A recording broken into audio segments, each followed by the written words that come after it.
मेरी तस्वीर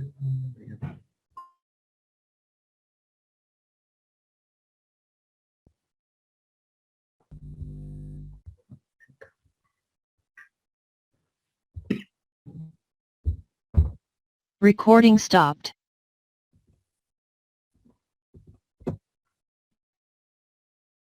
Respectable participants, Assalamu alaikum. Welcome to the session. Recording in progress. Our today's lecture is 3.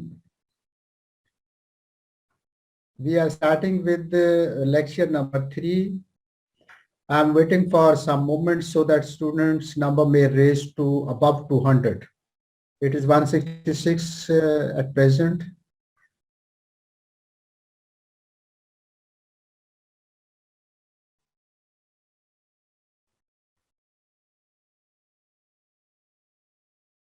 जी फरमाए।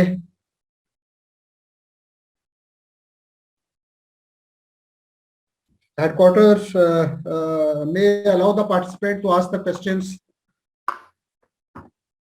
in the beginning about the last previous 2 lectures. Recording stopped. Ji sir allow कर लिए।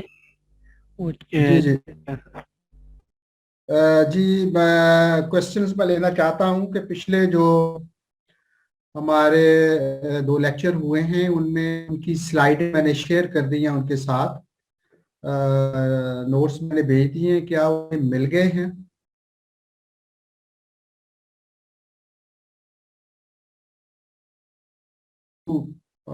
endorse it. Recording in progress. Recording stopped. Sir मैंने group में share कर लिए थे, तो जो इनके हैं बिजनेस कम्युनिकेशन के ग्रुप ए में भी और ग्रुप बी भी। ओके, कराची वालों को मिल गए थे? जी सर उस ग्रुप में भी मैंने शेयर किए थे। अच्छा, उस ग्रुप में भी शेयर किए थे। आप अकबर बोल रहे हैं? हसनैन बोल रहा हूँ सर, इस्लामाबाद सेंटर से। Hasnain from Islamabad centre. अच्छा, Islamabad. You have been assigned this from Islamabad? Yes sir. To coordinate? Yes sir. तो चलिए, आज आपकी ड्यूटी है। जी जी सर। ओके ओके हसनैन, फिर थोड़ा सा ज़रा क्लोजली कोऑर्डिनेट कीजिएगा ताकि पार्टिसिपेंट्स को मैं अपना मैसेज जो है वो प्रॉपरली कन्वे कर सकूं। तो क्या मुझे जो टोटल कैंडिडेट्स हैं उनकी लिस्ट जो है वो नंबर मुझे मिल सकता है? कराची हेड ऑफिस से आपको पता करके करवा दूंगा सर। हाँ, वो ज़रा करवा दीजिएगा सेंटर वाइज। ठीक है सर। लाहौर से कितने हैं, कराची से कितने हैं, इस्लामाबाद से कितने हैं लोग, ताकि मुझे थोड़ा सा ज़रा आइडिया एक हो जाए।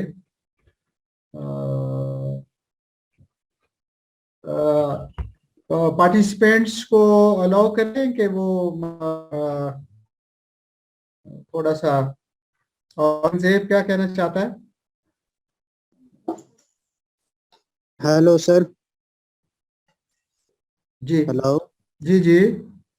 सर, ये पिछले जो 2 लेक्चर आपने हमें दिए थे उनके हमारे पास हार्ड कॉपी हमें नहीं मिली है, तो मेहरबानी होगी उनको अगर हार्ड कॉपी तो मैंने डियर देनी भी नहीं है। हार्ड कॉपी तो आप सॉफ्ट कॉपी जो है वो सर्कुलेट कर दी गई है, आप उसे हार्ड कॉपी बना लें।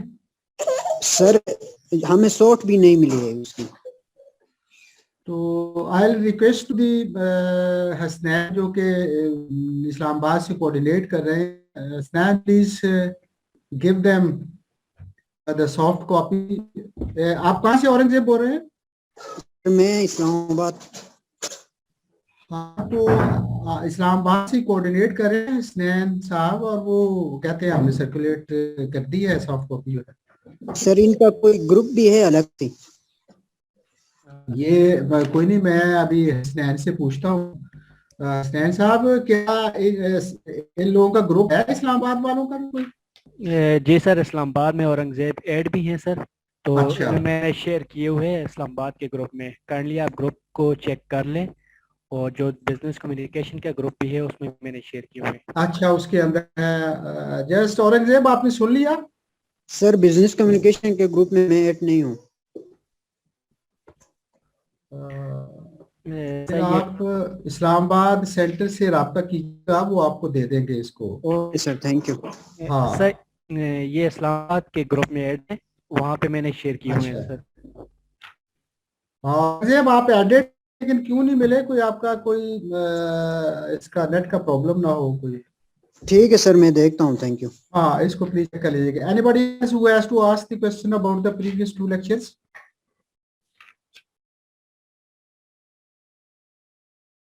जी।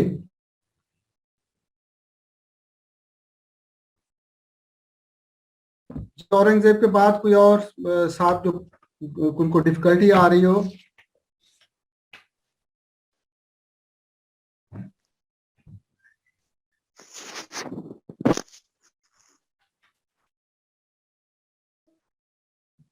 चले, मेरा ख्याल है कि आप अगर कोई क्वेश्चन किसी का रहा तो please it pending till the end of the lecture. हम अपनी बात कंप्लीट कर लें तो फिर उसके बाद आपके सवालों के जवाब, whether those questions pertain to the previous lectures or today's lecture, we will discuss at length. तो आज का लेक्चर जो है हमारा तीसरा है पब्लिक सेक्टर कम्युनिकेशन के बारे में। Recording in progress.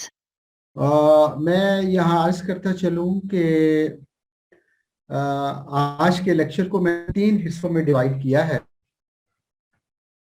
पहला हिस्सा जो है वो मैं जो पब्लिक सेक्टर के अंदर कम्युनिकेशन होती है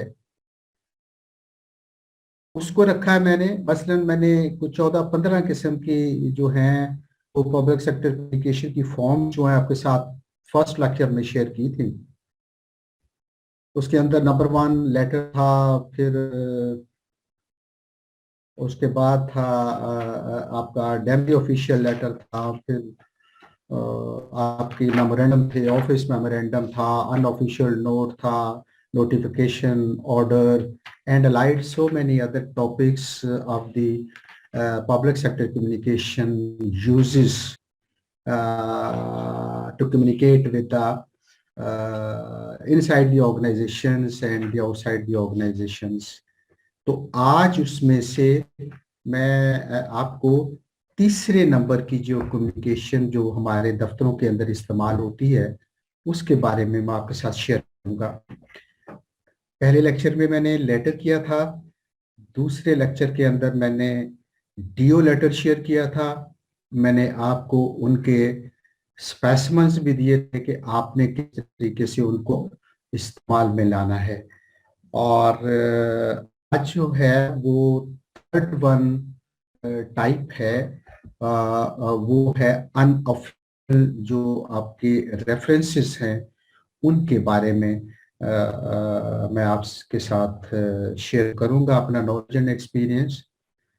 और अगर आप लोग थोड़े से ज़रा एक्सपर्ट हो लिखने के तो I am displaying the slides before you people, तो आप इसको नोट कर सकते हैं और अंडरस्टैंड कर सकते।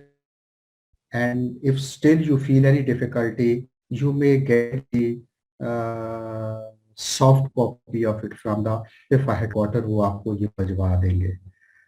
तो अनऑफिशियल रेफरेंसेस जो कि मिनिस्ट्रीज के अंदर, सेक्रेटेरिएट के अंदर जो इस्तेमाल होते हैं उनके बारे में मैं आपके साथ शेयर करूंगा। तो try to understand an official reference is also known as an official memorandum, an official unofficial note, interdepartmental note and interdepartmental reference. ये 4-5 नाम जो हैं ये एक ही चीज के नाम हैं। This means that these 5 official जो names that have been displayed before you people, इन सब का एक ही मतलब है। This means that these 5 numbers denote one and the same thing, unofficial references can be made in either of the two different ways. दो मुख्तलिफ तरीकों से ये इस्तेमाल होते हैं जिसकी मैं तफसील आपके साथ शेयर करूँ.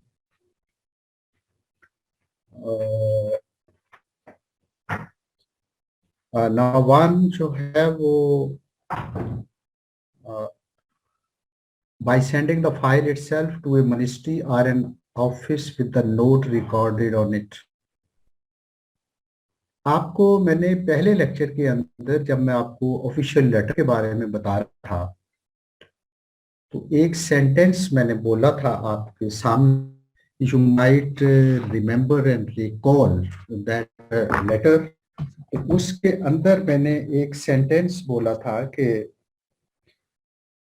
it must be borne in mind that official letter form is not used for correspondence between the different ministries government of Pakistan. कि जो लेटर्स हम लिखते हैं जो कि एक major source of communicating the information from one organisation to another organisation जो है उसमें ये अनऑफिशियल रेफरेंसेस सेक्रेटेरिएट के अंदर इस्तेमाल होती हैं. ऑफिशियल लेटर एक मिनिस्ट्री दूसरी मिनिस्ट्री को नहीं लिखती. तो इन कंटिन्यूएशन ऑफ दैट यहाँ पर ए जो मैंने बताया है आपको by sending the file itself to a ministry और an office with the note recorded on it. Ministry के अंदर क्या होता है कि मिनिस्ट्री दूसरे को ऑफिशियल लेटर नहीं लिखती बल्कि उन्हें एक मिनिस्ट्री को अगर कोई इंफॉर्मेशन चाहिए या देना चाहती है या रिसीव करना चाहती है तो वो फाइल जो है वो मूव करती है. ये अनऑफिशियल जो है रेफरेंसेस के नाम से ये एक मिनिस्ट्री से दूसरी मिनिस्ट्री के ऑफिस में ये रिसीव होती है.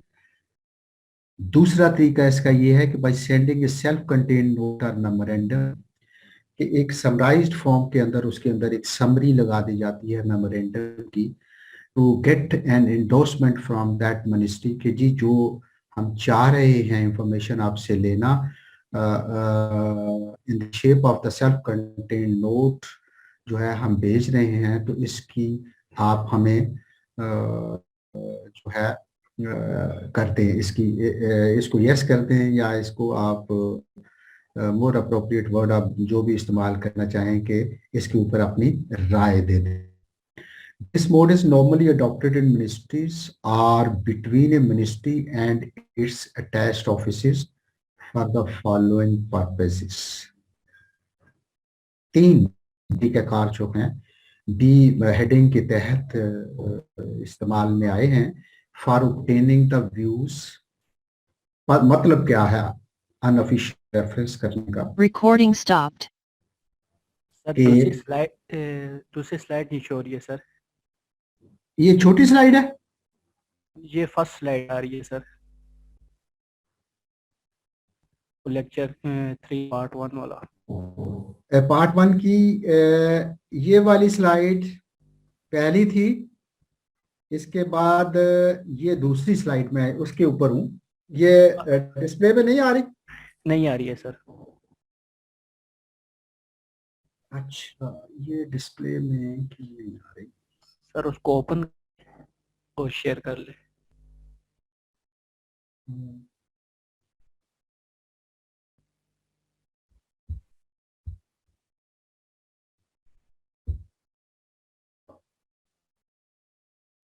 अब आ रही है. जी जी सर अब आ रही है. Unofficial reference. हाँ unofficial references. Okay Recording in progress. तो मैं दोबारा इसको एक्सप्लेन कर देता हूँ जो कि पहले शायद डिस्प्ले में नहीं आ रही थी तो it was difficult to understand के what I was saying. And official मैंने पहले जो किया था कि पहले लेक्चर में मैंने different forms of official communication एक दफ्तर से दूसरे दफ्तर में जो भेजी बताई थी आपको वो 14-15 किस्म की तरीकों से हम कम्युनिकेट करते हैं. और उसमें ये बताया, पहला नंबर जो था वो लेटर का था, मैंने उस पर डिटेल डिस्कशन आपके साथ पहले लेक्चर में कर चुका हूँ। दूसरा नंबर था डीओ लेटर का, जो कि सेकंड लेक्चर के अंदर आपको जो है वो हमने दिया था, मैंने, और उसमें बताया था कि ये ऑफिशियल जो है वो सेक्रेटेरिएट के अंदर, मिनिस्ट्रीज के अंदर या उसके अटैच डिपार्टमेंट, तो किस तरीके से फिर कम्युनिकेशन होती है, अनऑफिशियल रेफरेंसेस के जरिए होती है, जिनको मुख्तलिफ नामों से याद किया जाता है। इसको ऑफिशियल मेमोरेंडम भी कहते हैं, इसको अनऑफिशियल नोट भी कहते हैं, इंटर डिपार्टमेंटल नोट भी कहते हैं, और इंटर डिपार्टमेंटल रेफरेंस भी कहते हैं। This means that these 5 denote one and the same thing. ये 5 नाम जो मैंने आपके सामने शेयर किए हैं पार्टिसिपेंट्स के, ये एक ही मतलब को जाहिर करते हैं, जिसको हम अनऑफिशियल रेफरेंसेस कहते हैं। ऑफिशियल रेफरेंसेस जो हैं वो दो तरीकों से जो है वो कन्वे किए जाते हैं, जिसमें नंबर 1 ए जो है, by sending the file itself to a ministry और an office with the note recorded on it. एक मिनिस्ट्री जो है उसने कोई इंफॉर्मेशन कन्वे करनी है दूसरी मिनिस्ट्री को, या कोई इंफॉर्मेशन मांगनी है, तो वो फाइल के ऊपर वो इंफॉर्मेशन लिख के तो वो उस मिनिस्ट्री को फाइल रिसीव कराते हैं। दूसरा तरीका इसमें ये कहते हैं कि by sending A self contained note और मेमोरेंडम, उसके अंदर नोटिंग करते हैं, या फिर उसके अंदर एक सेल्फ कंटेन्ड नोट का मतलब है कि एक कागज के ऊपर समराइज्ड फॉर्म के अंदर वो अपना जो है मुतमए नज़र जो है, अपना जो पॉइंट ऑफ व्यू है वो लेके मिनिस्ट्री को, दूसरी मिनिस्ट्री को, दूसरे ऑफिस को भेजते हैं।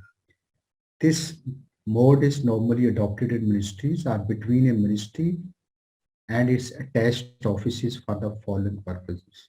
इसके दो तरीके हैं। दो तरीके जो हैं वो क्या हैं, क्यों किया जाता है ये? बी जो पार्ट है हमारा, उसके 2-3 सेक्शंस आगे हैं। For obtaining the views, comments, concurrence, counselling, पहला। दूसरा जो है purpose, for obtaining A clarification of the existing instructions, rules, etc।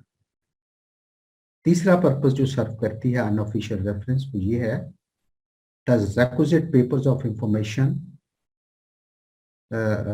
salutation or subscription is not used in such references।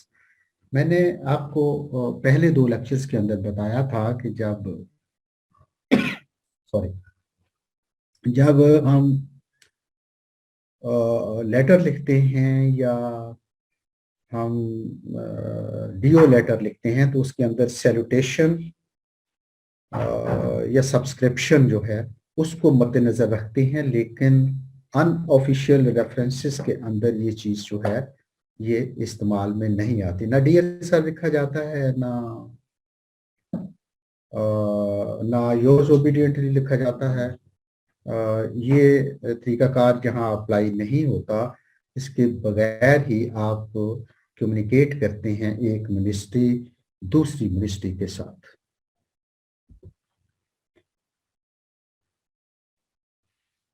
ये अनऑफिशियल रेफरेंस के बारे में था। चौथा जो है वो तरीकाकार एंडोर्समेंट क्या होती है, जो कि हमारे ऑफिस के अंदर इस्तेमाल करते हैं हम। This form is used in the following ways. Endorsement के 3 तरीकों से ये इस्तेमाल में आती है। When a paper is returned in original to the sender, जब हम एक पेपर जो है वो किसी दफ्तर को भेजते हैं, तो वो दफ्तर जो है वो ओरिजिनल ही वो हमें रिटर्न कर देता है, तो इसको इंडोर्समेंट कहते हैं। इसको इंडोर्समेंट कहते हैं।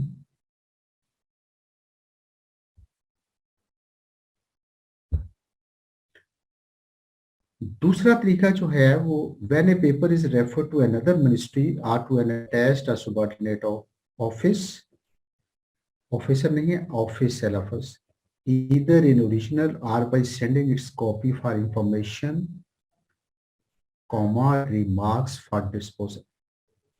ये पर्पस होता है कि इसको कॉपी फॉर इंफॉर्मेशन भेजते हैं कि विद रिमार्क्स, कोई रिमार्क्स हम दे के उसको भेजते हैं, इसकी डिस्पोजल कर दिया। तीसरा तरीका इसके अंदर जो है वो कि when a copy of communication is to be forwarded to other in addition to the original addressee, this shows that an endorsement is a copy of letter which is sent to a person or an office where original is addressed to somebody else. आपने देखा होगा कि जब भी हम official letter लिखते हैं किसी दफ्तर को तो दूसरे दफ्तरों को हम उसकी कॉपी इंडोर्स करते हैं, उसकी इंफॉर्मेशन हम उन्हें देते हैं कि दिस इंस्ट्रक्शन और order has been passed by the government, तो this is for your information and necessary action in the light of the disposal they have made. Recording stopped.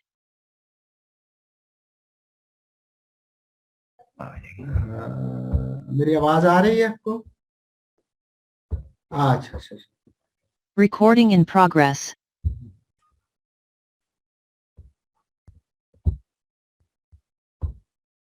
हाँ जी. वो मेरी तस्वीर वो खुद ही वो उसमें बंद किया हुआ वीडियो। बोले आप, ये छोटे आप बोल दें स्टार्ट। आप पूछ रहे हैं मेरी आवाज आ रही है आपको? Participants? Recording stopped.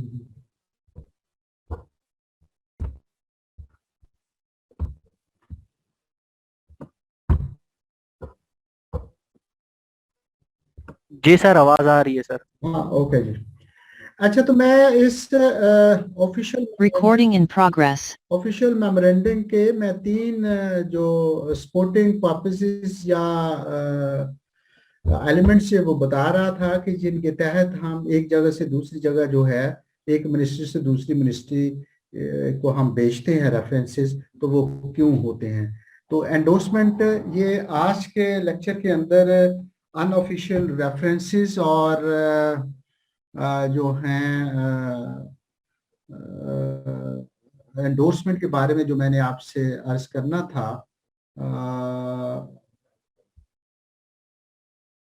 वो मैंने आपसे अर्ज कर दिया. पार्ट 1 हमारा जो है वो यहाँ एंड हो जाएगा, क्योंकि मुझे ये बताया गया था कि जो कम्युनिकेशन का पोर्शन है हमारा, जो बिजनेस कम्युनिकेशन के नाम से हम पढ़ते हैं, उसको लास्ट में बताया जाए.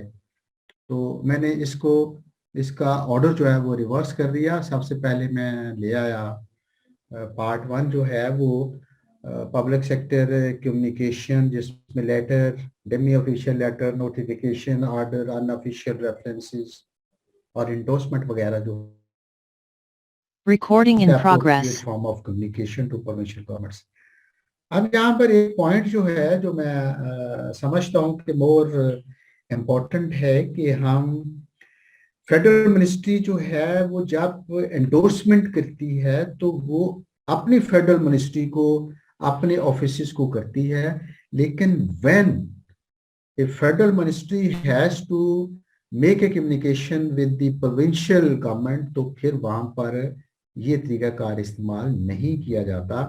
फिर वहां पर उनको लेटर लिखने की जरूरत पड़ती है. तो with this I conclude the endorsement and the unofficial references as a part 1 of my today's lecture. इसका मैंने स्पेसिमेन जो है वो आपके लिए डिस्प्ले में यहाँ रखा है. तो ये आप प्लीज देख लीजिएगा कि एंडोर्समेंट कहाँ आती है आपके लेटर लिखने के, जो भी ऑर्डर को गवर्नमेंट इशू करती है लेटर हेड के ऊपर गवर्नमेंट ऑफ पंजाब का ये एक स्पेसिमेन मैंने दिया है। Name of the department being, date, place, number दिया जाता है और ऑर्डर इशू करती है कोई गवर्नमेंट तो उसकी टेक्स्ट के लिए खाली जगह छोड़ दी जाती है। Name, designation of the authority issuing the order, then endorsement की नीचे बड़े कैपिटल लेटर्स के अंदर मैंने डिस्प्ले में रखा है आपके लिए, तो उसके अंदर नंबर लगता है, डेट लगती है और फिर उसकी कॉपी जो है वो इंडोर्स करके मुतलका जो लोग हैं जिनको फॉर इंफॉर्मेशन या किसी कॉन्फ्रेंस के लिए भेजी जाती है, उसका ये स्पेसिमन जो है वो मैंने शेयर किया है। बाकी आपके दफ्तरों के अंदर इसके जो है स्पेसिमन मौजूद होते हैं, आप वहाँ से एंडोर्समेंट का सैंपल या स्पेसिमन निकाल के उसको आप फॉलो कर सकते हैं। हमारा पहला पार्ट जो है वो कंप्लीट हुआ। अब मैं लेक्चर के सेकंड पार्ट की तरफ Recording stopped.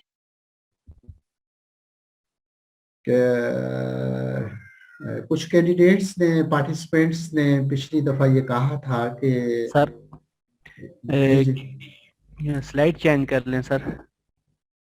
नहीं नजर आ रही है आपको? सर आ रही है, वो पिछली आ रही है। स्टूडेंट के मैसेज में कह रहे हैं कि स्लाइड चेंज कर लें।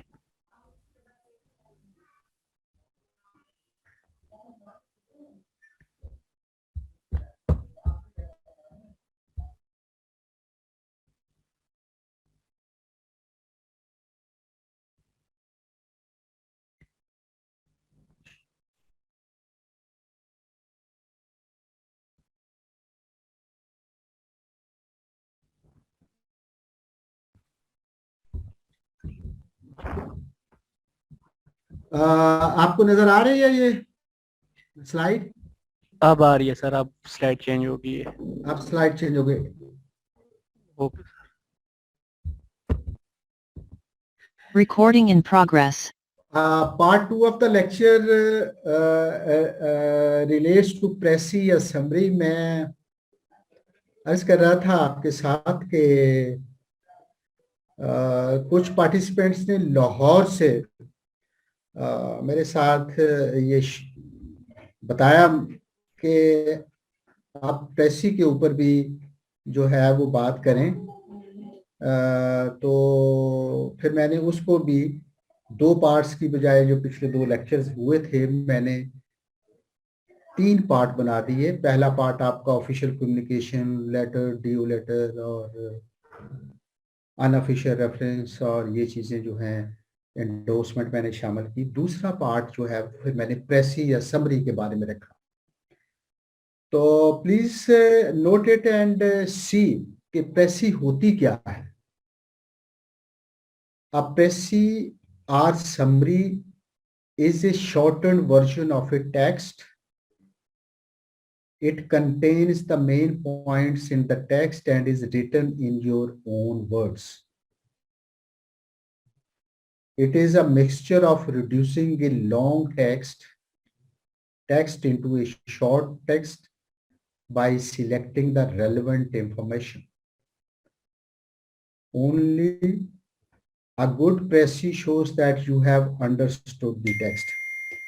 अच्छा, one thing I would like to share with the participant कि प्रेसी जो है ये अपेरेंटली लोगों की ये राय होती है कि ये प्रेसी का क्वेश्चन क्यों जो है वो इम्तहानों में रखा जाता है और इसकी अफादियत क्या है। अस्सलाम वालेकुम सर। वालेकुम सलाम जी। सर ये जो स्पेसिमेन था ना ये एंडोर्समेंट का वो शो नहीं हुआ था। अच्छा अच्छा अच्छा अच्छा, ये आप देख लें जरा।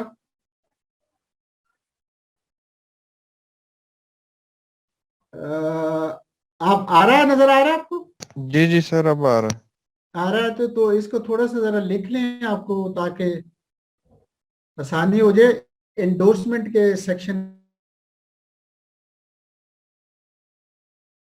As a brief and clear statement in a connected and readable shape of the substance of a larger passage। एक बड़ा पैसेज दे दिया जाता है, उसको कहा जाता है कि आप जो हैं वो इसको शॉर्ट करके, इसकी समरी बना के जो है वो पेश करें। ऐसा एक्सप्रेशन जो कि लॉन्गेस्ट पैसेज को शॉर्ट में कन्वर्ट करने का है, उसको हम जो है स्मॉलर स्पेस के अंदर ले जाते हैं, तो ये प्रेसी कहलाती है या समरी कहलाती है। It is the word precis and the summary is used interchangeably. Precis जो है वो, तो उसकी जगह गवर्नमेंट ऑफिस के अंदर जो है वो वर्ड समरी इस्तेमाल होता है। There is a sharp difference between the two, जो कि मैं बाद में आपके साथ शेयर करूंगा। तो प्रेसी और समरी को आप ऐसे ही समझें कि दो नाम एक ही चीज के हैं, असूल भी ऑलमोस्ट एक जैसी हैं, विद द स्लाइटेस्ट डिफरेंसेस 1 और 2। तो लेकिन गवर्नमेंट पब्लिक सेक्टर ऑर्गेनाइजेशंस के अंदर प्रेसी इस्तेमाल नहीं करती, बल्कि समरी का वर्ड इस्तेमाल होता है। और आपके इम्तहान के अंदर जो पेपर आता है उसके अंदर भी आपको समरी लिखने के लिए कहा जाता है। बहुत सारे पैसेजेस जो हैं, पैराग्राफ्स जो हैं वो दिए जाते हैं, उनको आप पढ़ के तो फिर एक पैराग्राफ के अंदर उसकी समरी या प्रेसी तैयार करके आप एग्जामिनर के लिए पेश करते हैं। In English, we have so many expressions for this section of compressing written matter into smaller space। Summary या प्रेसी शॉर्टनिंग करने को डिफरेंट एग्जामिनर्स जो हैं वो 6 मुख्तलिफ अल्फाज इस्तेमाल करते हैं। कभी वो एग्जामिनर जो है वो प्रेसी कहता है, प्रेसी जो है प्रेसी के बाद कभी वो कहता है कि क्वेश्चन कैसे पूछा जाता है। मैं इसकी फॉर्म भी आपके साथ शेयर करता हूं। Make a precis of the following passage, ऐसे क्वेश्चन पूछा जाता है। कभी एग्जामिनर ऐसे पूछता है, give a summary of the following passage. कभी एग्जामिनर ऐसे भी सवाल पूछ देता है, give an epitome of the following passage. Sometimes examiner की मर्जी है, वो ये पूछ लेता है, give a drift of the following passage. कभी क्वेश्चन ऐसे भी आ जाता है कि give are right a substance of the following passage. Sixth form of this type of communication is called give a gist of the following passage।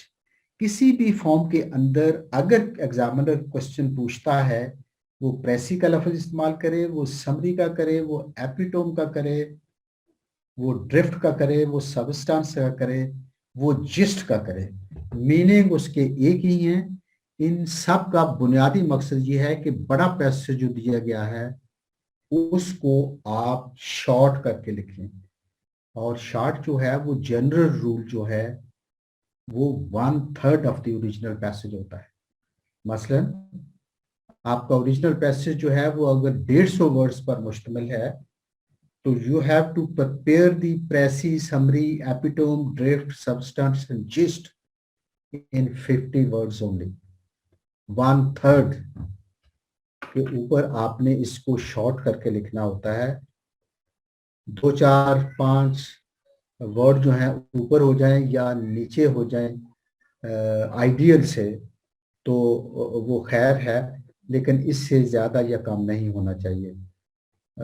मसलन 150 word हैं तो 50 वर्ड तक या 52, 55 तक हो जाए या 45 तक हो जाए। 45 से लेके 55 के दरमियान आपकी समरी या प्रेसी जो है वो फॉल करनी चाहिए।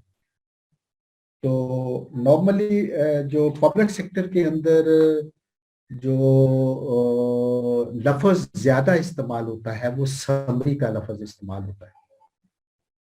तो whenever you are sitting in a departmental exam, you are given a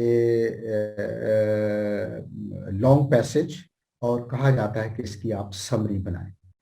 तो ये मैं बताना चाह रहा था सिंपली कि ये वो चीजें हैं कि डिफरेंट नामों से मतलब इन सब का एक ही है. अब एक गुड प्रेसी की जब हम क्वालिटीज देखते हैं तो उसके अंदर जो है वो सबसे पहले आपका जो आता है वो सिलेक्शन होती है, आपकी इंतखाब होता है कि विच क्या कहते हैं कि सिलेक्शन ऑफ द वर्ड्स क्या है, आप कौन सी चीज़ों को आप देखना जो है वो ज़्यादा आपके नज़दीक इम्पोर्टेंस के हामिल है. देन कंसाइजनेस, कंसाइजनेस का उर्दू में मतलब जो है वो इख्तसार है, मुख्तसर करना जो है. तीसरे नंबर के ऊपर सीक्वेंस आता है. सीक्वेंस का मतलब होता है तरतीबवार लिखना. चौथी क्वालिटी गुड समरी की ये है कि वो क्लियर हो वो चीजें जो कि आप लिखने जा रहे हैं.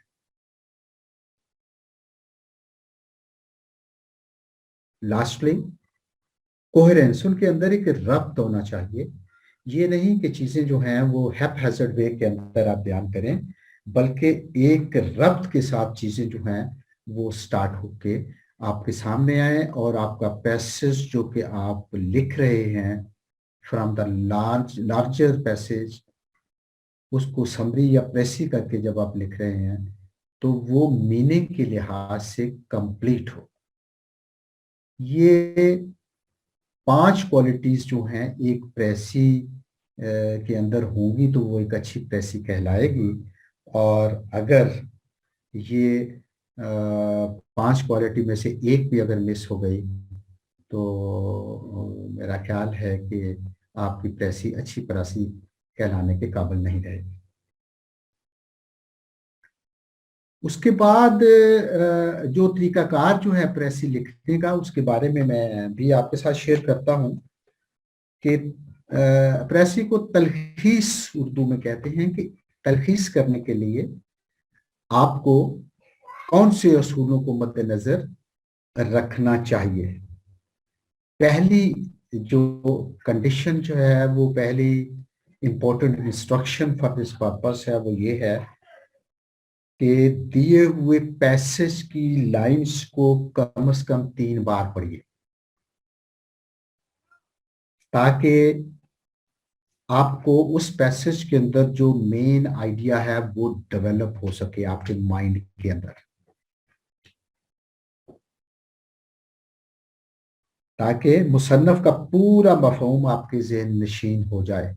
नंबर 2 इंस्ट्रक्शन इस प्रेसी लिखने के लिए ये है कि मुसन्नफ के मफहूम को किसी एक फिक्रे में समेटने की कोशिश करें और फिक्रे को लिख लें.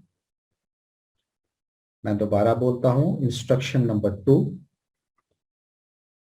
राइटर के मफहूम को किसी एक फिक्रे में समेटने की कोशिश करें और फिक्रे को लिख लें. तीसरी इंस्ट्रक्शन जो है कि उस पैसेज में जो कि एग्जाम में आपको आया है, अहम ख्यालात के नीचे या तो लाइन लगा दें या अपने किसी अलग कागज पर उसको लिख लें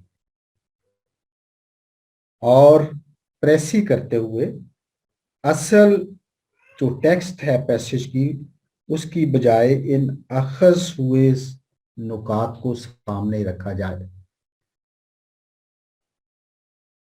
असल को सामने रखकर इख्तिसार करना अक्लमंदी नहीं. अपने पॉइंट्स जो उनके नीचे आपने जिनको अंडरलाइन किया है उनकी तरतीब अपने अल्फाज के अंदर बना के आप इसकी टेक्स्ट बनाएं. आप क्योंकि इस तरह जहन असल इक़्तिबास के अल्फाज और ख्यालात की भूल भुलैयों में उलझा रहेगा और अच्छी तलखीस ना हो सकेगी, अच्छी प्रेसी नहीं लिखी जा सकेगी। मैं दोबारा इस तीसरे इंस्ट्रक्शन को बोले देता हूं ताकि आप इसे नोट कर रहे हैं तो कर लें।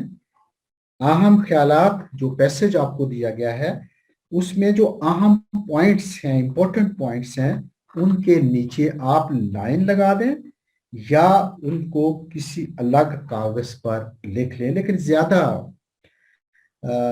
ठीक यही है कि आप पेपर के ऊपर उनके नीचे अपने पेन से निशान लगा लें और फिर जब आप प्रेसी या समरी बनाने लगें तो ओरिजिनल पैसेज को ना देखें बल्कि उन इंपॉर्टेंट पॉइंट्स को मद्देनजर रखते हुए अपनी जबान के अंदर आप इसको डेवलप करें, एक छोटा सा पैसेज जो कि 1/3 ऑफ द ओरिजिनल पैरा से हो।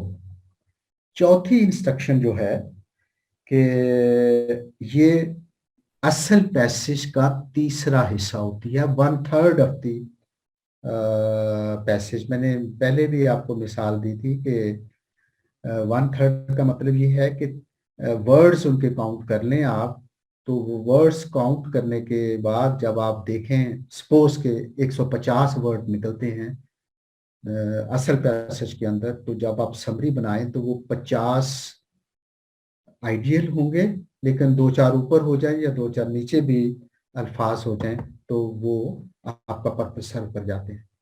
तो इसको 1/3 ऑफ द ओरिजिनल पैसेज जो हैं पैसे के अंदर 1/3 होने चाहिए।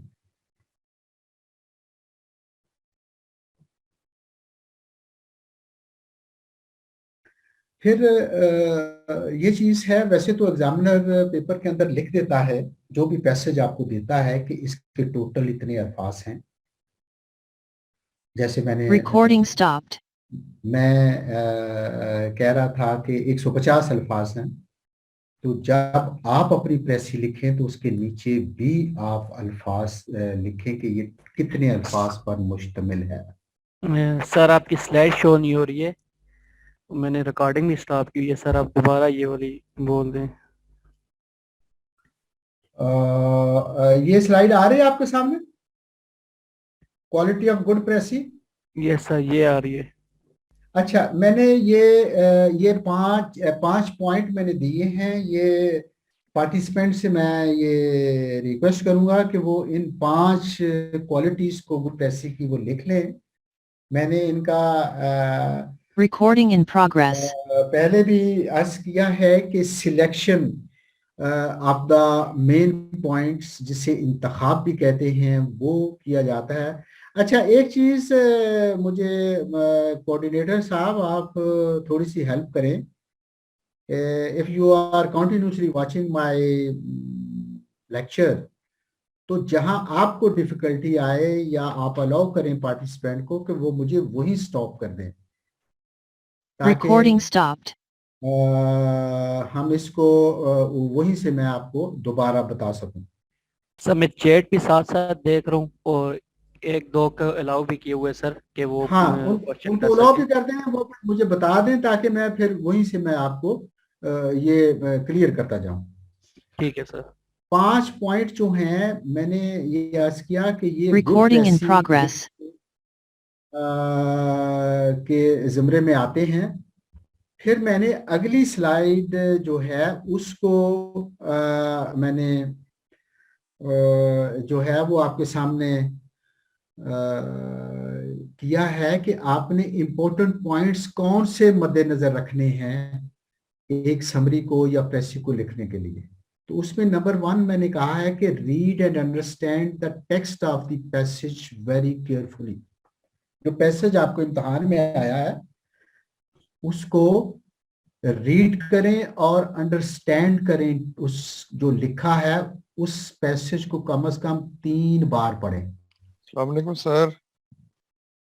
जी सर ये जो अभी स्लाइड शो हो रही है ना, ये अभी qualities of good precis show हो रही है। आप चेंज हुआ है स्लाइड? जी सर, थैंक यू। अच्छा, ओके। अच्छा, इसमें मैं इंपॉर्टेंट पॉइंट्स एक समरी बनाने के लिए आपके साथ मैं शेयर कर रहा हूं कि ये 5-7 पॉइंट हैं जो कि आपको समरी या प्रेसी लिखने के अंदर जो है जरूरी आपको फॉलो करने होते हैं। पहला पॉइंट है read and understand the text carefully. जो पैसेज आपको दिया गया है एग्जाम के अंदर उसको बड़ी महारत से आप कम से कम 3 बार जरूर पढ़ें ताकि आपको उसके अंदर क्या लिखा है आपको उसकी समझ आ जाए। दूसरी इंस्ट्रक्शन इसमें यह है कि think about the purpose of the text. ये किस पर्पस या किस ऑब्जेक्ट के तहत ये टेक्स्ट पैसेज जो है वो आपको दिया गया है, इसका मेन थीम क्या है, एग्जामिनर चाह क्या रहा है इसके अंदर, वो किस चीज के ऊपर फोकस कर रहा है, इसको जानने की कोशिश करें। तीसरी चीज जो है सिलेक्ट द रेलेवेंट इंफॉर्मेशन। मैंने कहा कि उस पैसेज के अंदर आप जो इंपॉर्टेंट पॉइंट्स आपको लगते हैं उनके नीचे अपने पेन से लाइन लगा दें ताकि आपको बार बार ज़हमत ना हो उसको पढ़ने की, आपको पता हो कि ये इंपॉर्टेंट पॉइंट मैं बना चुका हूं इसका। और फिर जब वो सारे एक दफा गुजरने के बाद जब आप निशान लगा लेंगे तो आप इस काबिल हो जाएंगे कि पूरा पैसेज फिर पढ़ने की जरूरत नहीं है। जिन चीजों को आपने हाईलाइट किया है उन्हीं को चीजें को लेके आप एक कॉन्टिन्यूस पैसेज जो है वो बना सकेंगे। चौथी इंस्ट्रक्शन इसके अंदर मैंने ये दी है कि फाइंड द मेन आइडियाज, कि वही जो इंपॉर्टेंट पॉइंट जो आपने अंडरलाइन किए हैं मेन आइडियाज को रिफ्लेक्ट कर रहे हैं। तो उसकी फर्दर 4 टाइप्स मैंने आपके सामने शेयर किए हैं। They may be found in topic sentences, distinguish between main and subsidiary information. अब जब इंफॉर्मेशन होती है तो एक मेन पॉइंट मेन चीज को फोकस किया जा रहा है और उसको सपोर्ट करने के लिए और इंफॉर्मेशन जिसे सब्सिडियरी इंफॉर्मेशन कहते हैं वो भी टेक्स्ट पैसेज के अंदर हो सकती है। तीसरी इसमें मेन आइडियाज के अंदर ये है कि जब आप प्रेसी करने लगे तो आप एग्जाम्पल्स को डिलीट कर दें, अनइम्पोर्टेंट इंफॉर्मेशन को डिलीट कर दें। आप एनेक्डोट्स कहते हैं, इंटरेस्टिंग स्टोरीज बाज़ औक़ात पैसेज के अंदर आ जाती हैं, उनको छोड़ दें आप। और इलस्ट्रेशन और डेटा वगैरह अगर उसके अंदर दिया गया है उसको भी आप डिलीट कर दें, अपनी राइटिंग में प्रेसी में नहीं लानी ये चीजें। चौथी चीज जो है फाइंड अल्टरनेटिव वर्ड फ्रेजेस। कोशिश करें कि जो मेन आइडियाज के लिए जो वर्ड ऑथर ने इस्तेमाल किए हैं आप उनकी जगह को अल्टरनेटिव वर्ड जो है उसको इस्तेमाल करें। मैंने यहाँ वर्ड इस्तेमाल की है फ्रेजेस का। आपकी बिजनेस इंग्लिश के अंदर जो ग्रामर का पोर्शन है उसके अंदर पहले लेक्चर में शायद आपके रिसोर्स पर्सन ने आपको बताया हो कि ग्रामर जो है वो बेस करती है सेंटेंसेस के ऊपर, वर्ड्स के ऊपर। तो वो जुमला जो कि एक कंप्लीट सेंस कन्वे कर सके उसको जुमला या सेंटेंस कहते हैं, और अल्फाज का वो मजमुआ जो कि सेंस तो कन्वे करे लेकिन कंप्लीट सेंस कन्वे ना करे उसको फ्रेज कहते हैं। मसलन इसकी मिसाल कुछ मैं इस तरीके से, जब मैं वो बिजनेस इंग्लिश की क्लास लेता हूं तो मैं ये दिया करता हूं कि एक जुमला है कि मेरी किताब मेज के ऊपर पड़ी है। ये complete sentence, my book is lying on the table. ये तो एक सेंटेंस हो गया, कंप्लीट मफहूम जो है वो आपके जहन में आ जाता है। लेकिन जब सिर्फ ये कह दिया जाए कि book is lying on the table, वो शायद या सिर्फ ऑन द टेबल कह दिया जाए तो वो कंप्लीट जो मीनिंग है सेंटेंस के वो कन्वे नहीं कर पाता। तो ऐसा the combination of the words that does not give the complete meaning of the sentence, उसको फ्रेज कहते हैं। तो ऐसी जो फ्रेजेस हैं, वर्ड्स जो हैं, उनके अल्टरनेटिव मुतबादल अल्फाज आपको जो हैं वो इस्तेमाल में लाने चाहिए। फिफ्थ इंस्ट्रक्शन जो है वो आपकी ये है कि change the structure of the text. जो पैसेज आपको दिया गया है उसमें लंबे लंबे सेंटेंसेस होंगे, तो उनकी ब्रेक डाउन के करके आप सिंप्लीफाई कर सकते हैं टेक्स्ट को। Reduce complex sentences to phrases, phrases to single words. अगर आपको मैं याद दिलाता चलूं कि अंग्रेजी के अंदर वन वर्ड सब्स्टिट्यूशन एक बड़ा इंपॉर्टेंट एस्पेक्ट है इंग्लिश लैंग्वेज का। बहुत सारे अल्फाज को एक लफ्ज एक सेंटेंस को एक वर्ड के अंदर जो है वो हम समो सकते हैं। एक वर्ड बोलने के लिए बोलने से हमें पता चल जाता है कि व्हाट डज दिस मीन। तो change the structure of the sentence कि जहां देखते हैं लंबा सेंटेंस है उसको शॉर्ट में कन्वर्ट करें, फ्रेजेस में कन्वर्ट करें, और ज्यादा मौजू है कि फिर उसको सिंगल वर्ड्स के अंदर ले जाएं ताकि आप इख्तसार के साथ, कंसाइसनेस के साथ अपना टेक्स्ट पैसेज जो है उसको कंप्लीट कर सकें। छठी जो है इंस्ट्रक्शन जो है वो ये है कि write the main ideas in complete sentences, combine your notes into a piece of continuous writing. जब आपके मेन आइडियाज जो हैं वो इकट्ठे हो जाएं और इररेलेवेंट इंफॉर्मेशन आप साइड पर कर दें, तो आप अपने नोट्स जो आपने तरतीब दी हैं, लिखे हैं, उनको एक तसलसल में लाके एक राइटिंग में कन्वर्ट कर दें। Combine your notes into a piece of continuous writing. उसके बाद सातवीं जो इंस्ट्रक्शन है लिखने के लिए एक प्रेसी, जब 6 नंबर तक इंस्ट्रक्शंस फॉलो करके आपने कंटिन्यूअस पैसेज को लिख लिया, then check your work. Make sure the purpose is clear. जो आपने मेन पॉइंट से अपनी प्रेसी डेवलप की, क्या वो पर्पस सर्व कर रही है जो कि ओरिजिनल पैसेज में दिया गया था in detail. Number 2, make sure the meaning is the same, कि जो पैसेज आपने डेवलप किया है क्या वो कंप्लीट पिक्चर जो है वो पेश कर रहा है। तीसरा point C, make sure the style is your own. एक चीज मेरी जहन में रखें कि बास कैंडिडेट्स जो हैं वो एग्जाम के अंदर काफी हद तक अल्फाज जो हैं वो ऑथर के ही ले लेते हैं, जो कि ठीक नहीं है। अपने वर्ड्स के अंदर जो कंप्लीट मफहूम है उस टेक्स्ट का, उसके अंदर उसमें कन्वर्ट करें। If these 3 things serve the purpose of writing a continuous passage, तो आपकी प्रेसी जो है वो कंप्लीट हो जाती है। और आप वर्ड काउंट करके नीचे लिखें कि आपकी प्रेसी या समरी जो है वो कितने वर्ड्स के ऊपर मुश्तमिल है। अब इसकी रोशनी के अंदर मैं आपको जो है एक पैसेज देता हूं।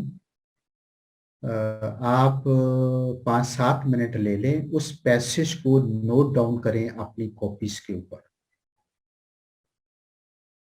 फिर कल संडे है, आप उसकी प्रेसी जो है वो खुद डेवलप करने की कोशिश करें।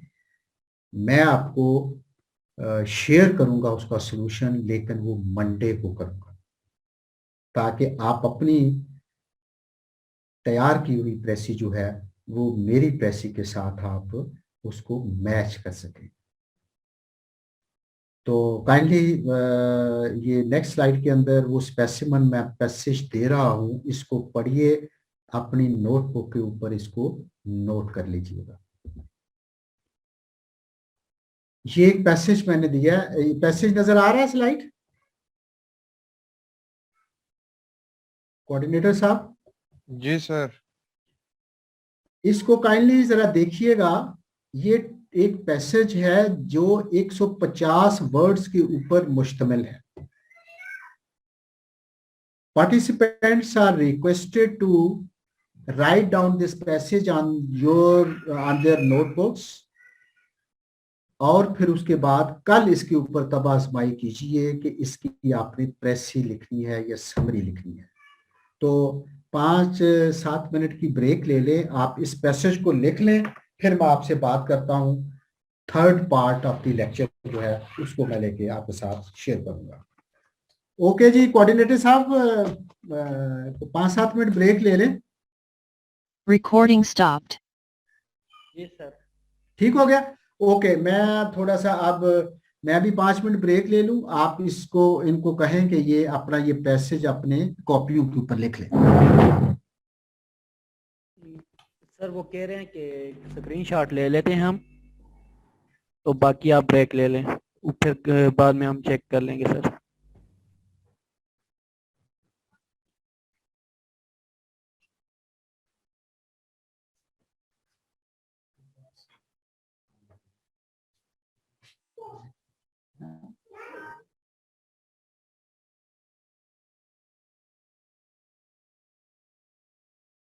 होस्ट में प्राइस में। जी सर। ओके ओके, नेक्स्ट हम चलते हैं।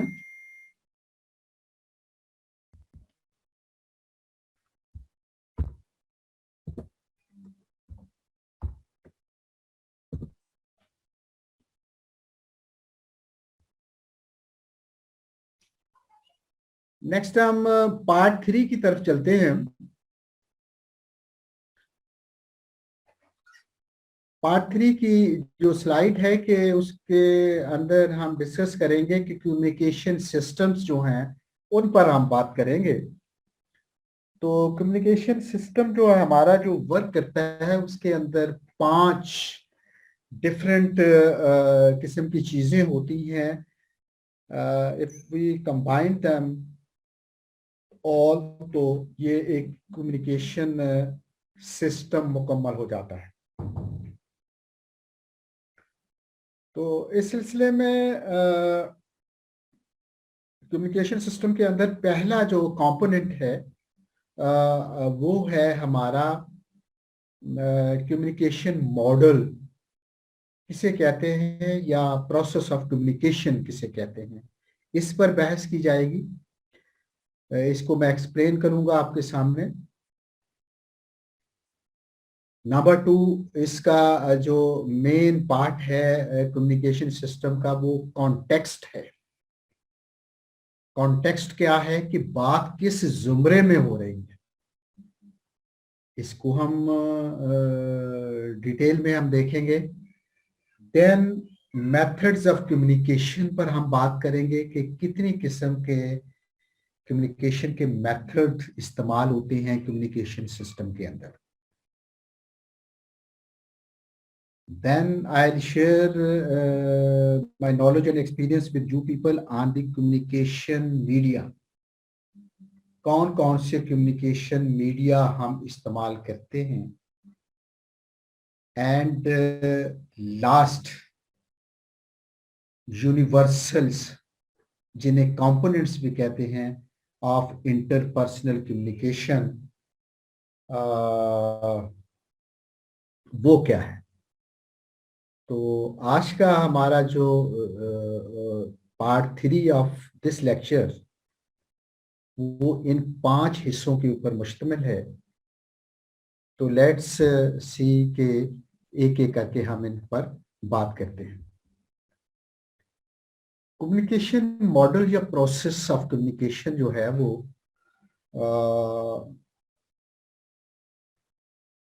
there are many ways in which organizations can collect, share and disseminate information.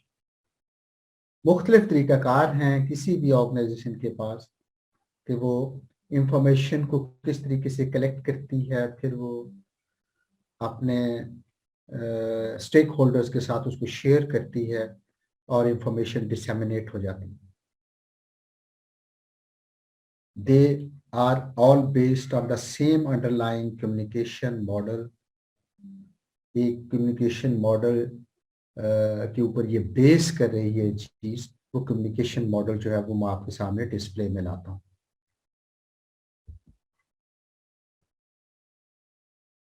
सबसे पहले एक मैसेज जो है वो जनरेट होता है. मेरी आवाज आ रही है कोऑर्डिनेटर साहब? जी sir. Slide is also being shown? जी सर. अच्छा, ओके जी, ओके. कम्युनिकेशन मॉडल जो या प्रोसेस ऑफ कम्युनिकेशन जो है वो किस तरीके से वर्क करता है, इस डायग्राम के अंदर मैंने इसको पेश करने की कोशिश की है कि सबसे पहले एक मैसेज जो है वो जनरेट होता है माइंड के अंदर. हम जो कम्युनिकेशन करने जा रहे हैं, सबसे पहले माइंड के अंदर हमारा आइडिया जो है वो डेवलप होता है, वो अराइज होता है, जिसको नंबर 1 दिया गया है generate a message. This step leads towards transmitter encodes a message. वो शख्स जो कि इसको कन्वे करना चाह रहा है ट्रांसमिटर कहलाता है, और वो उसको लफ्जों में बंद करता है, लफ्जों का सहारा लेता है वर्ड्स का, और इसको एनकोडिंग कहते हैं.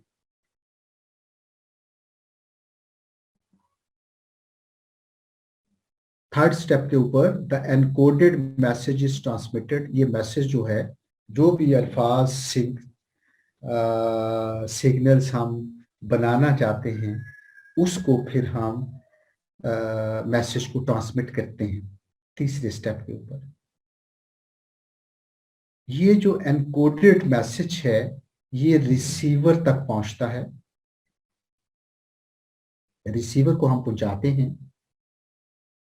5वें नंबर पर रिसीवर, जो इंटेंडेड रिसीवर है, जिसको हम मैसेज अपना भेजना चाहते हैं, जब वो रिसीव कर लेता है तो वो इसको डीकोड करता है.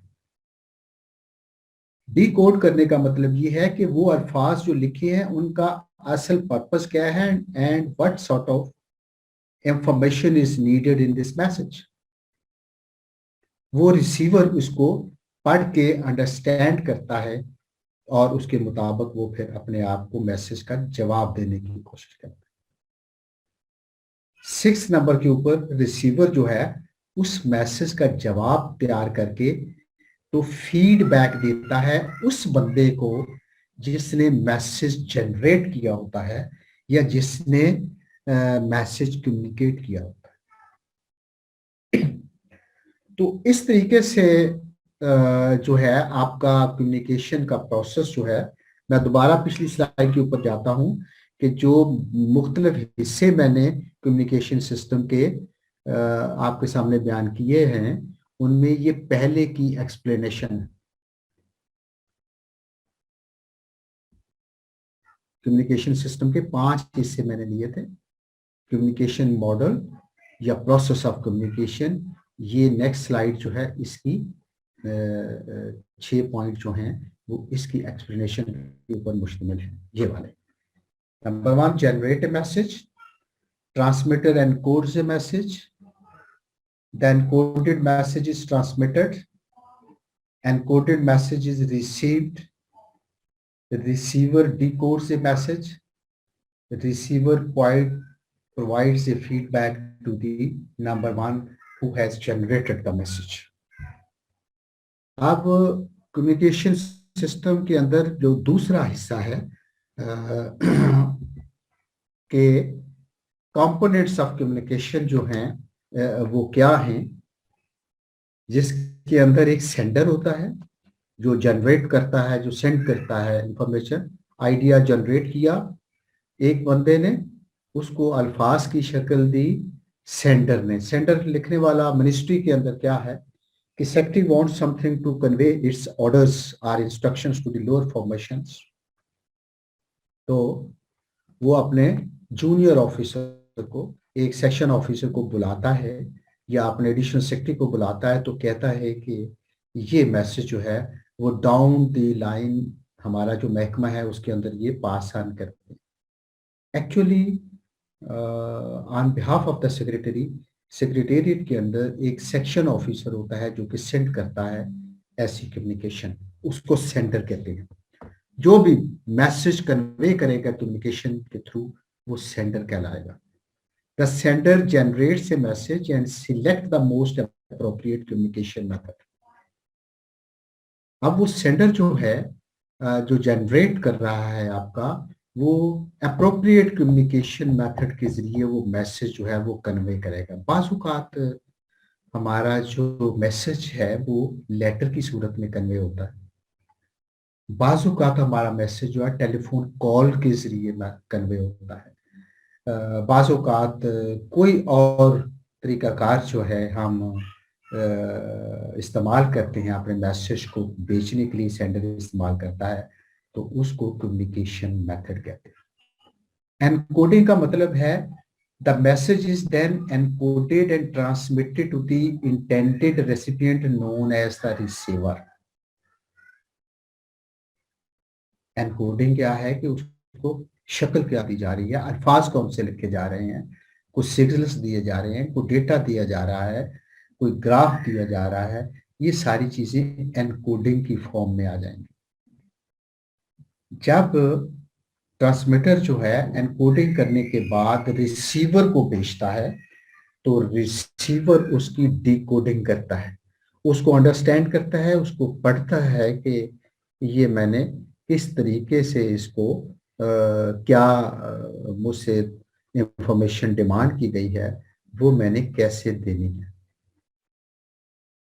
फिर रिसीवर जो है वो उसकी फीडबैक देता है अपने उस बंदे को, सेंडर को, जिसने वो इंफॉर्मेशन मांगी होती।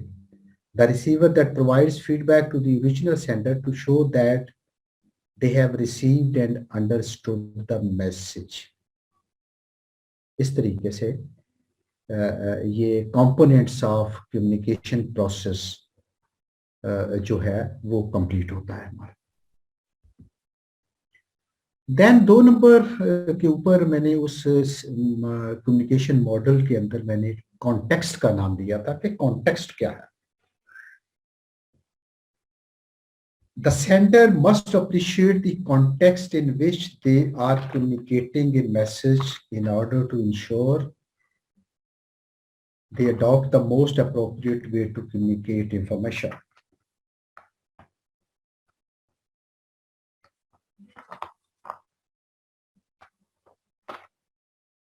किस जुमरे में ये बात हो रही है, क्या मैसेज हम कन्वे कर रहे हैं, वो सेंडर जो है वो उस उसको मीनिंगफुल बनाता है। उस मीनिंगफुल को कि वो कौन सी इंफॉर्मेशन देना चाह रहा है और कौन सी फीडबैक लेना चाह रहा है, इसको कॉन्टेक्स्ट कहते हैं। As well as considering whom the receiver is and the nature of the information being communicated, they may also need to think in, for example, whether the message incorporates good news, bad news, may be time critical, or whether it may require a decision to be made. Context से मुराद ये है कि आपका message क्या convey करने जा रहा है।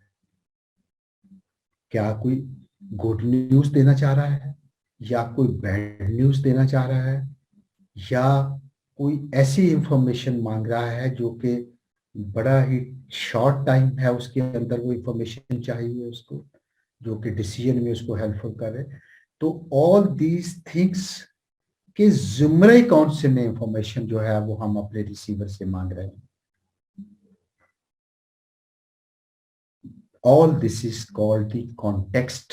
किस जुमरे में इंफॉर्मेशन जो है वो मांगी जा रही है या इंफॉर्मेशन दी जा रही है. Contextual consideration when selecting the appropriate form of communication, तो उसके अंदर क्या क्या चीजें आती हैं. Formal versus informal communication. Number 2, confidential या नॉन कॉन्फिडेंशियल इंफॉर्मेशन जो है वो शेयर की जा रही है. क्या कोई अर्जेंट या नॉन अर्जेंट इंफॉर्मेशन जो है वो कन्वे की जा रही है. इंटरनल ऑर्गेनाइजेशन के अंदर कम्युनिकेशन हो रही है या एक्सटर्नल के ऑर्गेनाइजेशन के बाहर के लोगों के साथ इंफॉर्मेशन शेयर हो रही है. ये 4 डिफरेंट जो हैं अप्रोप्रिएट फॉर्म्स जो हैं वो कॉन्टेक्स्ट के जुमरे में हम इसको देखते हैं. तो सबसे पहले इसमें काइंडली फॉर्मल वर्सेस इनफॉर्मल के बारे में सुनिए. Formal communication includes contracts, business letters and reports, whereas informal communication include telephone calls and face-to-face discussions. Sir slide show नहीं हो रही फॉर्मल कम्युनिकेशन. फॉर्मल एंड ये हो रही है कॉन्टेक्स्ट जहां पर लिखा हुआ है. जी सर. ये हो रही है ना. इसमें मैंने जो 4 पॉइंट दिए हैं इससे अगली स्लाइड नहीं है. इससे अगली जो है वो मैं आपको बोल के उसकी एक्सप्लेनेशन दे रहा हूं. फॉर्मल वर्सेस इनफॉर्मल के फॉर्मल इसको मैं एक्सप्लेन कर रहा हूं. मैंने इसकी स्लाइड नहीं बनाई. ये सिर्फ मैंने हेडिंग्स दी हैं और इसको मैं कर रहा हूं, आपको समझा रहा हूं कि आप इसको फॉर्मल को क्या समझेंगे, इनफॉर्मल को क्या समझेंगे.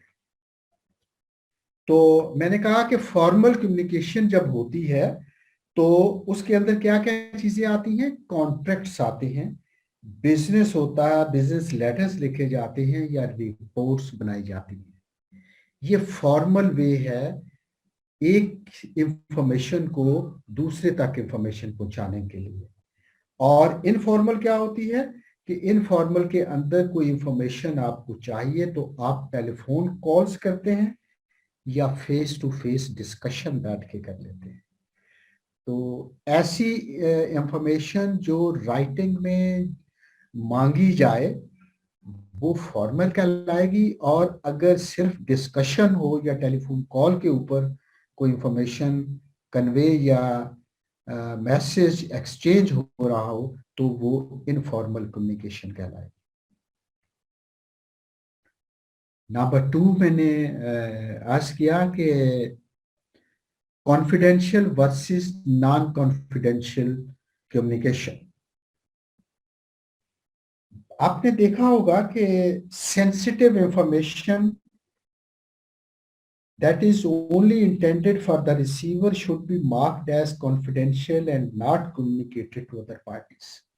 अगर आपकी इंफॉर्मेशन जो कि आप कॉन्फिडेंशियल रखना चाह रहे हैं, एक सेंडर जो है वो कॉन्फिडेंशियल रखना चाह रहा है कि उसका सिर्फ रिसीवर ही उसको देख सके या रिसीव कर सके, तो ऐसी इंफॉर्मेशन जो है वो दूसरी पार्टी को ना जाए तो वो कॉन्फिडेंशियल इंफॉर्मेशन कहलाती. For example, payroll data and client data are usually confidential to the sender and the receiver.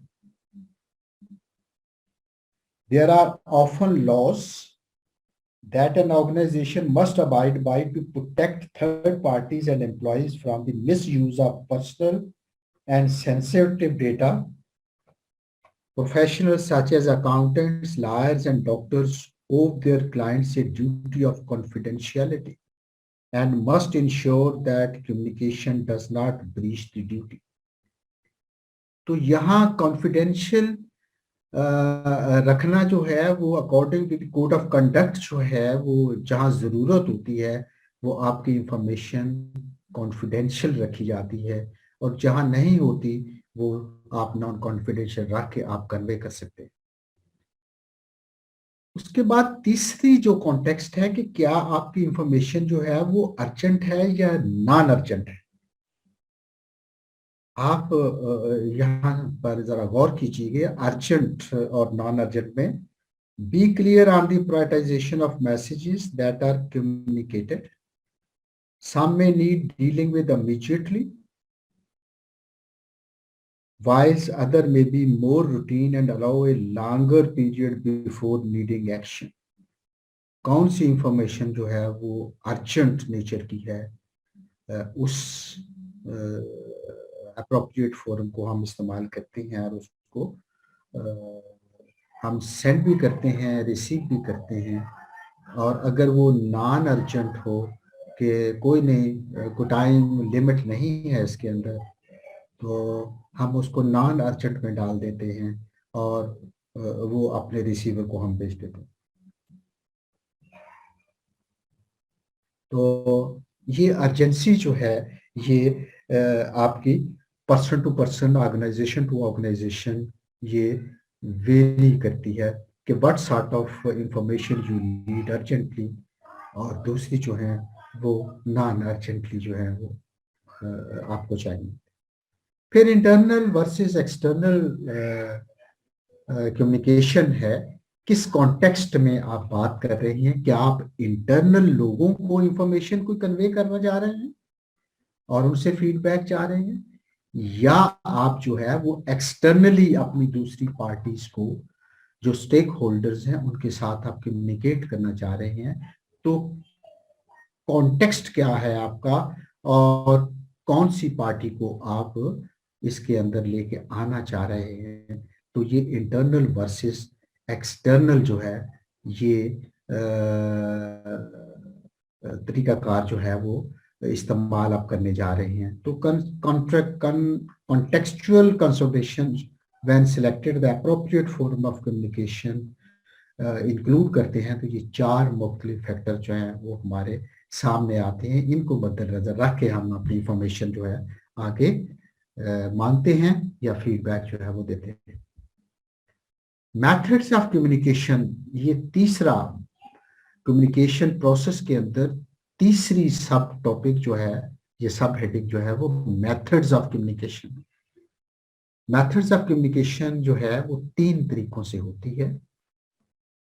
पहली ये है कि आप ओरल इंफॉर्मेशन जो है वो फेस टू फेस डिस्कशन कर लेते हैं, टेलीफोन के जरिए डिस्कशन कर लेते हैं। ऐसी कम्युनिकेशन जो कि डिस्कशन में आ जाए, नॉर्मली जो हम मीटिंग्स के अंदर हम देखते हैं, तो फेस टू फेस डिस्कशन जो है वो हमारी चल रही होती है। या टेलीफोन के ऊपर अगर हम कॉन्वर्सेशन कर रहे हैं किसी सेंडर और रिसीवर का, तो ऐसी इंफॉर्मेशन जो है वो ओरल मेथड ऑफ कम्युनिकेशन कहलाएगी। Number 2, visual information. ऐसी इंफॉर्मेशन जो कि फेस टू फेस डिस्कशन भी हो, वीडियो कॉन्फ्रेंसिंग के जरिए भी इसको किया जाता है, या नोटिस बोर्ड्स के जरिए भी एक्सप्लेन किया जाता है। तो दूसरा मेथड जो है कम्युनिकेशन का वो विजुअल मेथड कहलाता है। तीसरा मेथड जो है कम्युनिकेशन का कि आप पिक्टोरियल वे के अंदर अपनी इंफॉर्मेशन को कन्वे करते हैं। पिक्टोरियल इंफॉर्मेशन क्या होती है, आप चार्ट बना के आप दिखाते हैं, आप ड्राइंग्स बनाते हैं, आप ग्राफ्स बनाते हैं, जिससे आप अपनी इंफॉर्मेशन को दूसरे जो रिसीवर है, ऑडियंस हैं, जो लोग हैं जिनको आप इंफॉर्मेशन देना चाह रहे हैं, चार्ट्स, ड्राइंग और ग्राफ्स के जरिए पिक्टोरियल इंफॉर्मेशन का मेथड इस्तेमाल किया जाता है। तो एक क्वेश्चन में भी आस्क्ड इन द एग्जामिनेशन के what are the different methods of communication.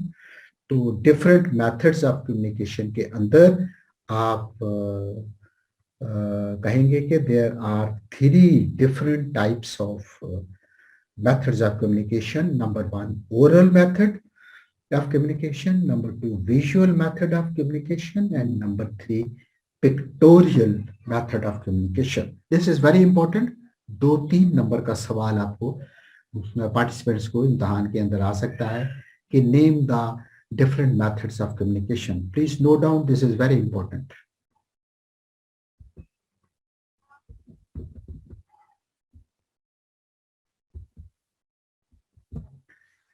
तो यहाँ मैं आज आपका ख़त्म करता हूँ मेथड्स ऑफ कम्युनिकेशन. ये सिस्टम ऑफ कम्युनिकेशन जो है उसके तहत या प्रोसेस ऑफ कम्युनिकेशन के तहत हम इसको यहाँ तक मैं ले आया हूँ, और आगे हम जो है इसका बाकी 2 जो और सब हेडिंग्स रह गई हैं जिनको मैंने पहली स्लाइड में शो किया था.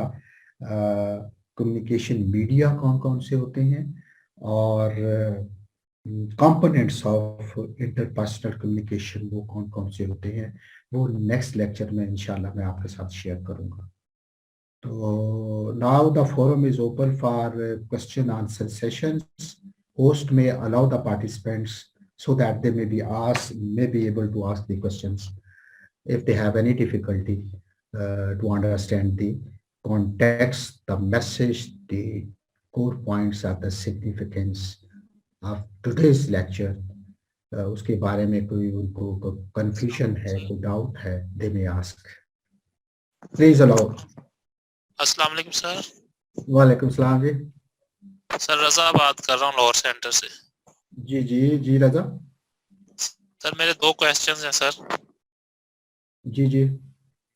सर पहला क्वेश्चन है कि difference between coherence and sequence, और दूसरा सर मेरा क्वेश्चन है what person, first person, second person, third person और tense will be used for press writing.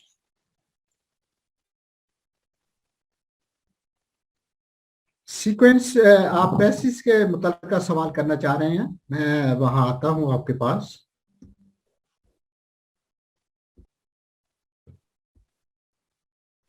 जी, ये आपसे मुराद है सीक्वेंस और कंसाइजनेस, और ये जो क्वालिटीज मैंने आपके साथ शेयर की हैं उसके मैंने 5 क्वालिटीज जो हैं, खसूसियात जो हैं, खूबियां जो हैं वो एक पैसे में रखी हैं कि आपकी सिलेक्शन, आपका इंतखाब सिग्निफिकेंट पॉइंट्स का होना चाहिए. सर इसमें मेरा क्वेश्चन है सर, सीक्वेंस और कोहेरेंस में डिफरेंस क्या है सर? बेसिक डिफरेंस क्या है सीक्वेंस और कोहेरेंस में? अच्छा देखें, सीक्वेंस और कोहेरेंस जो है, सीक्वेंस है कि आपके जो टेक्स्ट आ रही है, आपकी जो पैसेज आ रहा है, उसको आप उसी तरतीब के अंदर जो है वो देना आपको चाहिए. और फिर जब आप उसको एक पैसेज, कंटिन्यूअस पैसेज की शक्ल दे देंगे तो उनके अंदर एक बाहमी रबत कायम होना चाहिए. एक तरतीब सीक्वेंस से आ रही है वो कोहेरेंट होगी, वो कन्वे करने में, अंडरस्टैंड करने में आसानी होगी. अगर आपका सीक्वेंस ठीक नहीं होगा तो रब्त जो है वो आपका खत्म हो जाएगा. अंडरस्टैंड किया आपने?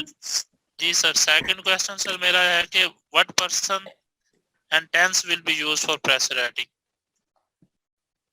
दोबारा बोलिए अपना क्वेश्चन.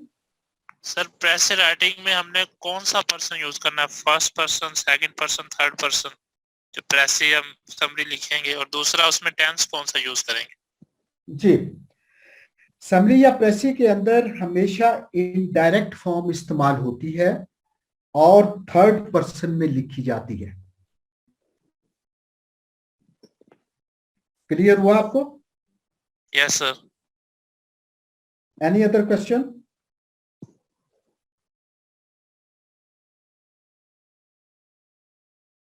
Anybody else?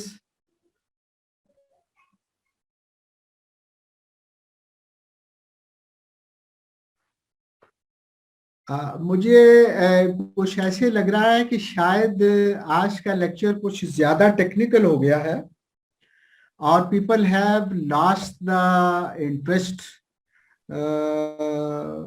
पिछले लेक्चर में तो सवालात बहुत थे, लेकिन इस में कोई इतना जोशो खरोश में नहीं देख रहा. What is the reason? Coordinator may ask the people, as I am asking, what is the reason?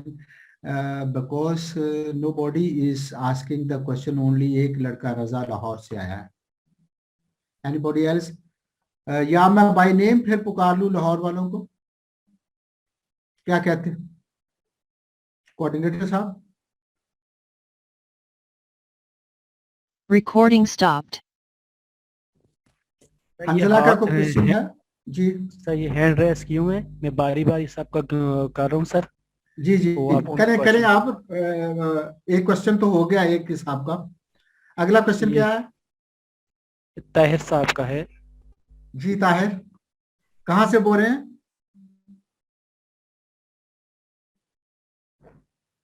Sir hand raise किए हुए इन्होंने, माइक भी ऑन है. जी इन्हें कहें कि मुझे बताएं कि कहाँ से बोल रहे हैं और क्या क्वेश्चन है. ताहिर, आवाज आ रही है आपको? जी मुझे आ रही है, जी मुझे आ रही है. हाँ अच्छा.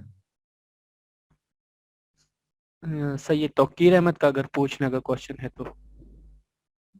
जी तौकीर. अस्सलाम वालेकुम सर. वालेकुम सलाम. Sir Taufiq Ahmed from Karachi sir. जी, क्या हाल है जी. सर? ठीक है सर. ये पूछना था कि 2 लेक्चर्स की तो स्लाइड शेयर हो गई हैं, आज की भी काइंडली शेयर करवा दें. तो बाकी सर आज का लेक्चर थोड़ा सा टेक्निकल है, इसलिए सारे हम लोग आई थिंक थोड़े से कंफ्यूज हैं. इसको रिव्यू करेंगे तो it will be good enough इंशाल्लाह सर. जी thank you very much Tauqeer. ये तौफीक अहमद मैं सर. आप- तौफीक अहमद जी? सर. तौफीक अहमद नाम है कराची अहमद? से सर. जी सर तौफीक तौफीक. अहमद. हाँ जी तौफीक ब्रदर, मैं ये आपको शेयर कर दूंगा, परसों शेयर करूंगा, sir thank you Monday so वाले मच. दिन. Thank you so much. आप उसको फिर पढ़िएगा. Recording in progress. रियली ये वेरी इंटरेस्टिंग आज का लेक्चर था. शायद कुछ थोड़ा सा टेक्निकल था, मैंने उसे आसान बनाने की तो कोशिश की, लेकिन how far I have been successful in making it simple as understandable for the participants. मुझे लग रहा है कि शायद थोड़ा सा जरा मसला इसके अंदर आपको आ रहा होगा. I will convey the third lecture notes और स्लाइड्स टू द पीपल. लेकिन एक मेरी गुजारिश ये है कि आपको जो मैंने प्रेसी की जो पैसेज दी है उसका अपने तौर पर ऑनेस्ट वे के अंदर जो सुना है आपने उसको अटेम्प्ट करने की कोशिश करें. तो मंडे वाले दिन जब मैं उसका सलूशन आपको दूंगा तो आप उसके साथ कंपेयर करके अपने मार्क्स जो हैं, वो 20 मार्क्स का क्वेश्चन है, आपने अटेम्प्ट करना है और अपनी मार्किंग भी खुद करनी है. But I would request you people that be honest with yourself and attempt independently and then compare it with the solution that I'll give you on Monday inshallah. Okay Taufiq. अस्सलाम वालेकुम. जी वालेकुम सलाम. Sir Usman Nawaz from Lahore. जी Usman Nawaz. Sir मेरी sir एक गुजारिश थी, ये सर प्रिसाइज राइटिंग के टॉपिक के ऊपर सर गाइड कीजिएगा regarding selection of title of the passage.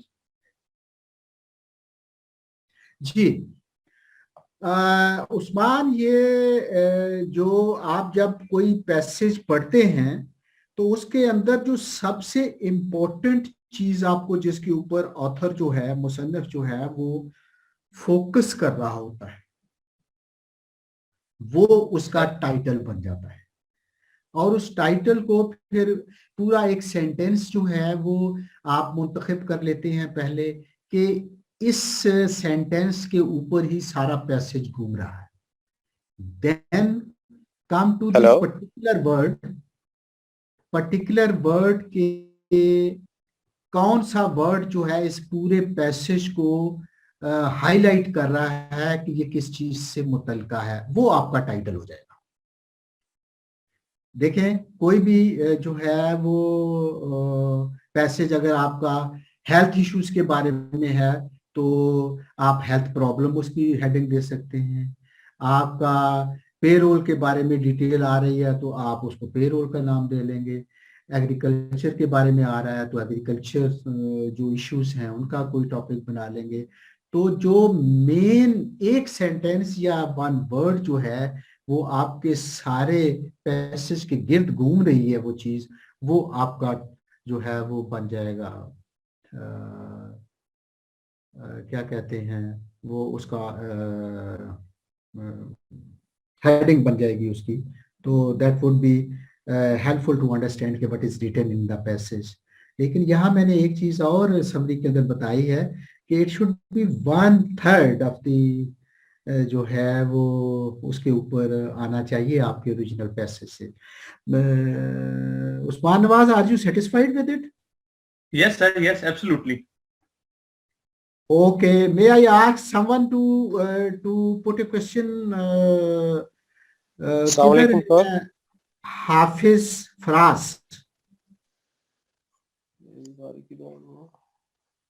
From Lahore.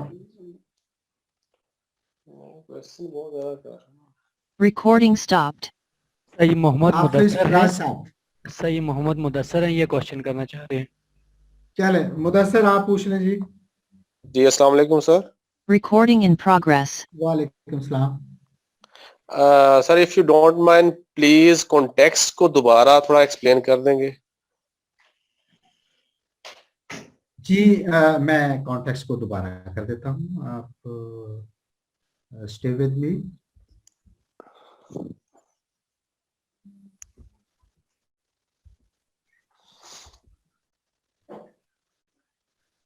Context से मुराद ये है कि आप किस जुमरे में बात कर रहे हैं, आपका मुतमई नजर क्या है, आपकी जो है वो अंडरलाइन मीनिंग जो है वो क्या है जिसके ऊपर आप बात कम्युनिकेशन कर रहे हैं, आप मैसेज भेजना चाह रहे हैं। The sender must appreciate the context in which they are communicating a message in order to ensure they adopt the most appropriate message to communicate. मैं यहाँ पर आपके साथ अगर मुझे इजाजत दें तो कॉन्टेक्सचुअल कंसर्वेशन के बारे में कि क्या आप फॉर्मल कोई गुफ्तगू करना चाह रहे हैं या आप इनफॉर्मल गुफ्तगू करना चाह रहे हैं, क्या आप कोई कॉन्फिडेंशियल इंफॉर्मेशन कन्वे करना चाह रहे हैं या नॉन कॉन्फिडेंशियल कन्वे करना चाह रहे हैं, क्या आपकी मैसेज या आपकी कम्युनिकेशन अर्जेंट नेचर की है, टाइम बाउंड है, या वो नॉन अर्जेंट है कि बाद में भी उसका आंसर आ जाएगा, रिप्लाई आ जाएगा तो हो जाएगा, या आपकी इंफॉर्मेशन जो है वो इंटरनल है, इंटरनल इन दी ऑर्गेनाइजेशन है, या एक्सटर्नल पार्टीज के साथ आप जो हैं वो करना चाह रहे हैं। ये चार मुख्तलिफ फैक्टर जो हैं वो कॉन्टेक्स्ट को बयान कर रहे हैं कि किस कॉन्टेक्स्ट या जुमरे में आप बात करना चाह रहे हैं।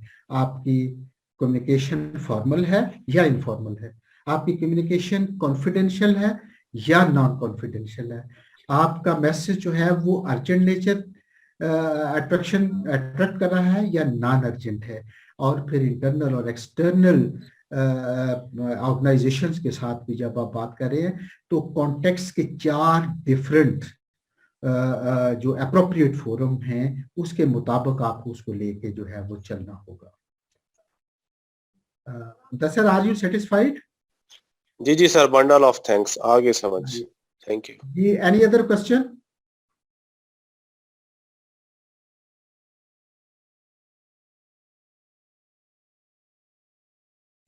ओके, अगर कोई क्वेश्चन नहीं है तो our time is over now. यू में इसके बाद आपका लेक्चर तो नहीं है कोई, कोऑर्डिनेटर साहब? Recording stopped. Sir last lecture है। अच्छा, ये लास्ट लेक्चर है, तो अगर कोई इनसे पूछ ले कि कोई सवाल नहीं है तो फिर हम क्लोज करते हैं। आसिफ रजा है सर, इनसे पूछ लें।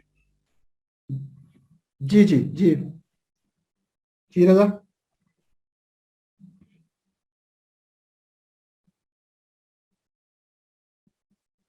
सर हाथ रेस किए हुए इन्होंने। जी इन्हें कहें कि क्वेश्चन पूछ लें आप, आपने उन्हें अलाउ करना है, आपने इजाजत देनी सर है। अलाउ है माइक उनकी भी आवाज unmuted नहीं है। आ रही।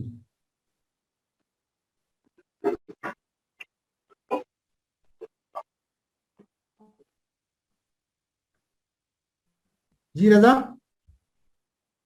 हेलो। जी जी बोलें, आवाज आ रही है।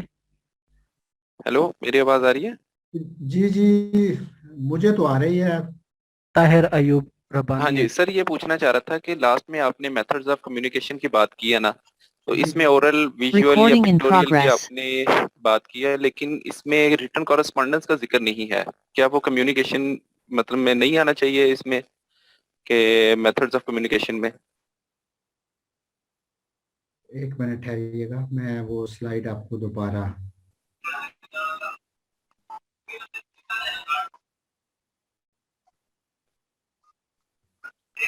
अच्छा, इसके अंदर जो जो मेथड इस्तेमाल हुए हैं, रिटर्न तो उसके अंदर जो है वो चीजें आएंगी ही आएंगी। देखें, कम्युनिकेशन का मेथड जो है वो रिटर्न फॉर्म के अंदर आपको वो तो साथ आएगा। फोर्थ मेथड जो है वो एक्चुअली मैं जब आपके पास कम्युनिकेशन का मीडिया इस्तेमाल करूंगा, नेक्स्ट टॉपिक जो मैंने पार्ट 3 लेक्चर के अंदर मैंने आपके साथ शेयर किया था, उसमें मैंने जो कम्युनिकेशन सिस्टम के तहत 5 सब पॉइंट्स मैंने लिखे थे, मैंने तीसरा सब पॉइंट मेथड ऑफ कम्युनिकेशन है। चौथा जो है वो जब कम्युनिकेशन मेथड आपके साथ में शेयर करूंगा तो उसके अंदर लेटर आएगा, उसके अंदर फैक्स आएगी, उसके अंदर आपकी बाकी चीजें जो हैं ईमेल आ जाएगी। तो रिटर्न हम जो है वो कम्युनिकेशन मीडिया के अंदर पढ़ेंगे। मेथड ठीक है बेसिकली ये 3 ही जो हैं उसका नाम जो है वो आता है, वो कम्युनिकेशन मीडिया के अंदर आ जाएगा कि आप वो तकरीबन कोई 12 डिफरेंट मीडियाज हैं जिनकी बात मैं नेक्स्ट लेक्चर में आपके साथ करूंगा कि वो कैसे जो है वो इस्तेमाल में लाए जाते हैं। तो please wait till the next lecture is held. मेरा ख्याल है आपका वो पर्पस सर्व हो जाएगा। आज के लेक्चर के अंदर जो मैंने थर्ड पार्ट है उसके 5 पॉइंट थे जो मैंने डिस्कस किए हैं, बाकी करने थे लेकिन 3 हो सके, 2 अभी बाकी हैं। उन 2 में कम्युनिकेशन मीडिया पर बात होगी और यूनिवर्सल्स। आप पहली स्लाइड अगर आपने नोट की हो इसके ऊपर तो उस पर मैं बात करूंगा, तो वो चीजें आपकी रिटर्न मीडिया के अंदर आएंगी। Okay, satisfied?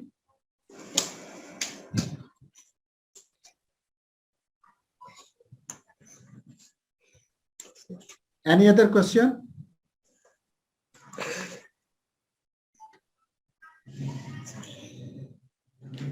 Recording stopped.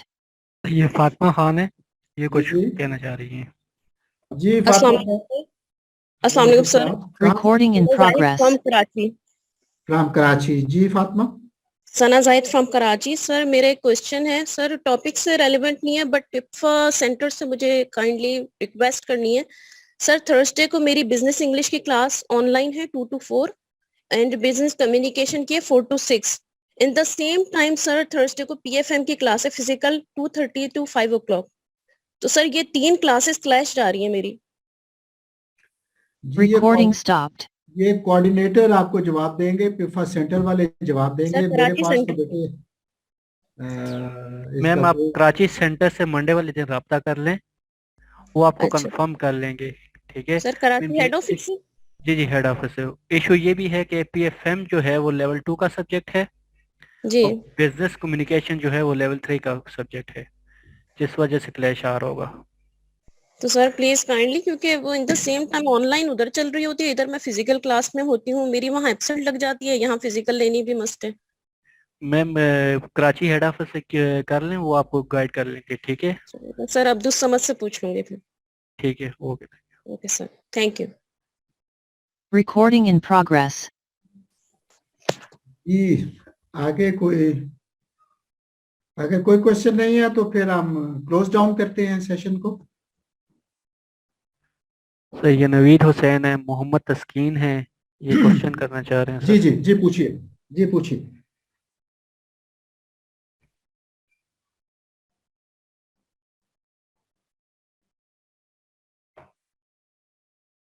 जी फरमाइए।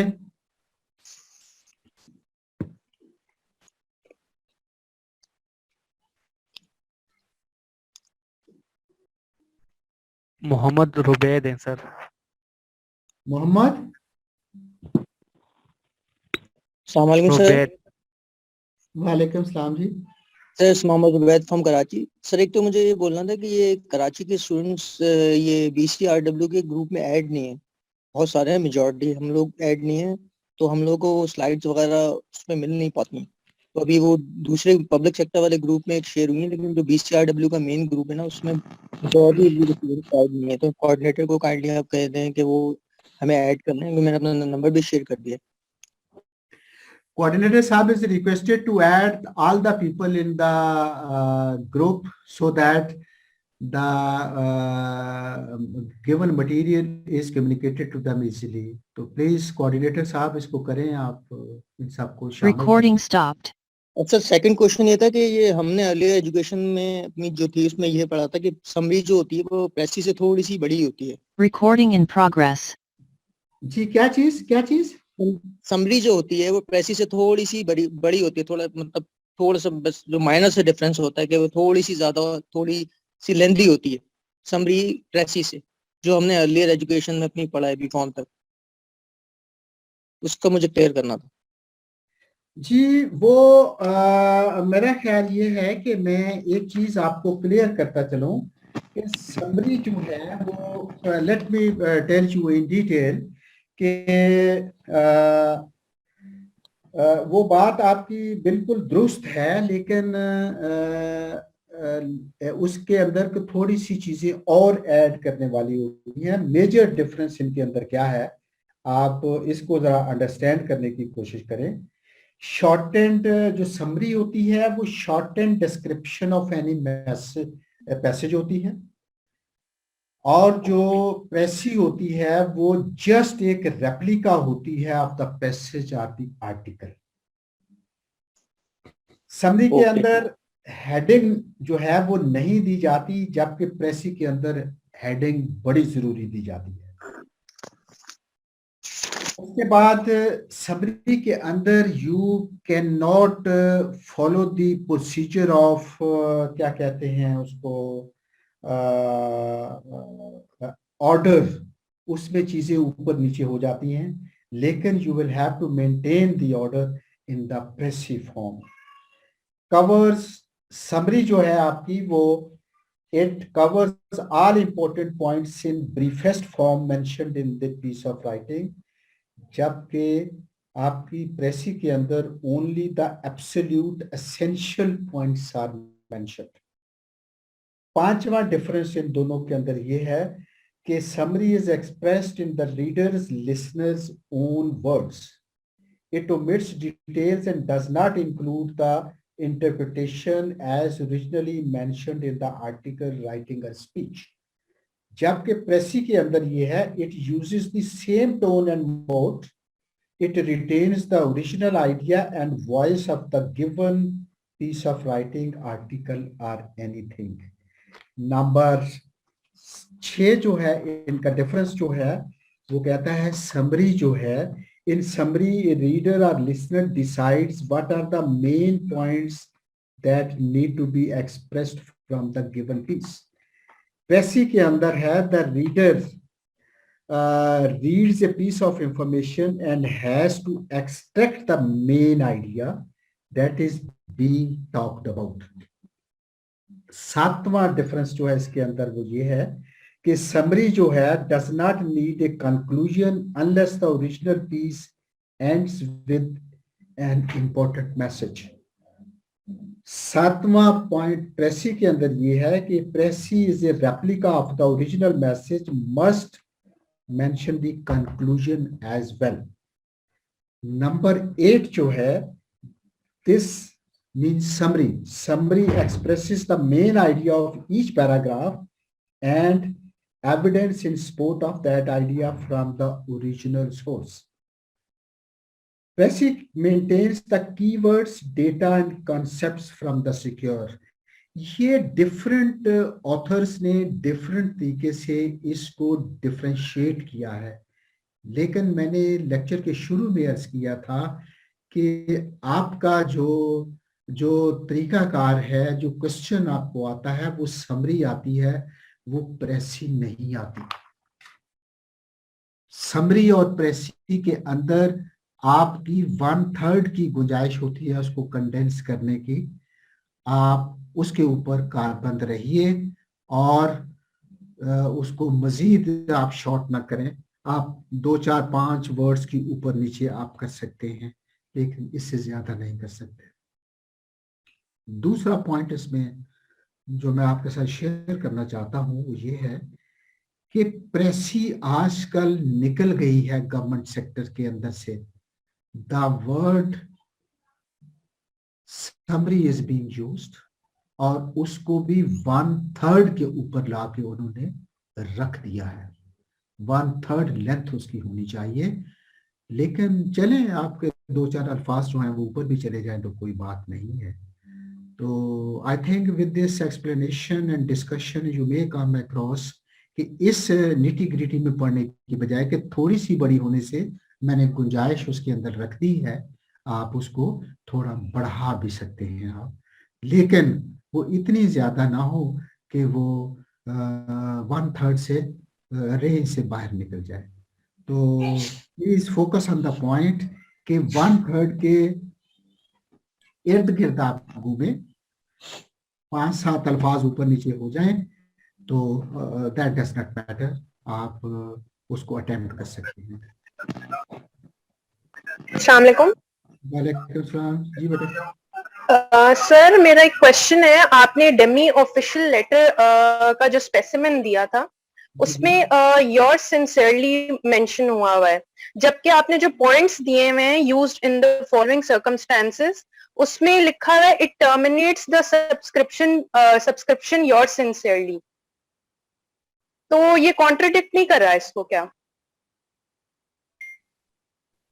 बेटे जो मैं समझ पाया हूँ आपके उस पॉइंट को, जो स्पेसिमन योर सिंसियरली उसके अंदर दिया है ना जी जी आप बोल रही हैं, और उधर आप जो मैंने पॉइंट दिया है उसके अंदर भी यही है, तो मुझे डिफरेंस तो थोड़ा सा समझाइए ना दोबारा। नहीं सर, पॉइंट में आपने लिखा है it terminates the subscription your sincerely और स्पेसिमेन में योर सिंसियरली मेंशन्ड है। जी ये तरीकाकार जो है ये दोनों इस्तेमाल में आते हैं। आप लिख लें योर सिंसियरली तब भी ठीक है, ना लिखें तब भी ठीक है। अब ये तरीकाकार जो है ये आपके डे टू डे आपकी चेंजेस जो हैं वो आ रही हैं इसके अंदर, तरीकाकार के अंदर लेटर लिखने के। तो someone is following the American pattern, someone is following the British pattern। तो ब्रिटिश पैटर्न के अंदर जो है वो आपको जो है वो योर सिंसियरली लिखते हैं, जबकि अमेरिकन जो है वो इसको सीधा नाम अपना लिख देते हैं। ठीक है, तो आप इसको योर सिंसियरली पर ही इसे रखें, उसको उसी पर टर्मिनेट करें आप जो स्पेसिमेन में है। ये जो स्पेसिमेन में है। स्पेसिमेन, अच्छा एक चीज मैं और यहाँ पर बताता चलूं, ये जो स्पेसिमेन मैं दे रहा हूँ these are taken from the approved book issued by the government, उसमें ये पैटर्न दिए हुए हैं। जी ठीक है जी, ठीक है, थैंक यू जी। Any other question ji?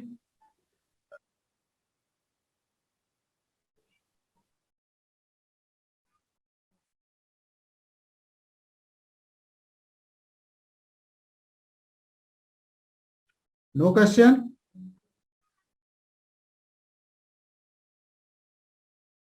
I would request the coordinator to close down the session.